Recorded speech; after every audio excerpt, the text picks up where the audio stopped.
And then we have a clip from over at CNN, their, I guess, analysis, if you will, of the confirmation hearings. Roll tape.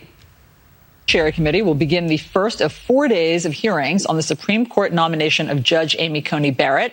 And CNN's Jessica Scheiner is live in Washington with a preview for us. So what should we expect, Jessica?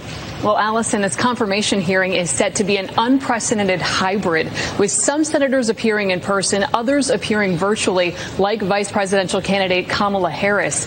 Now, we've learned that Amy Coney Barrett will portray herself as a mother of 7, as a wife, and as a justice who will be in line with the late staunchly conservative Justice Antonin Scalia. Yeah, last I checked, she was a mother and a wife. So how would you actually portray yourself if you are? She should portray herself as an anteater. Who knows? I mean, CNN portrays itself as a news network, and it's not. It's just a mouthpiece for the Democratic Party.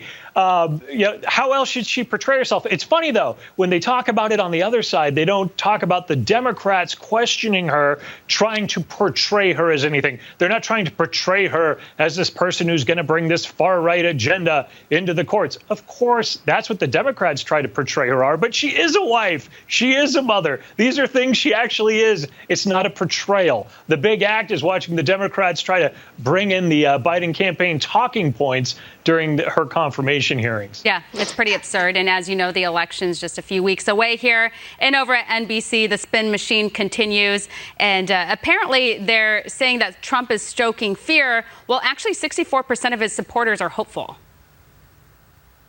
Yeah, that's right. They put out a report. They say Trump is stoking fear. He's painting it's this dystopian future if it's Trump. 64% of his supporters say they're hopeful. On the other hand, the number 79% of Biden supporters call themselves fearful. In their own reporting, they mention this, but yet they praise this dystopian future that Michelle Obama talked about at the Democratic National Convention.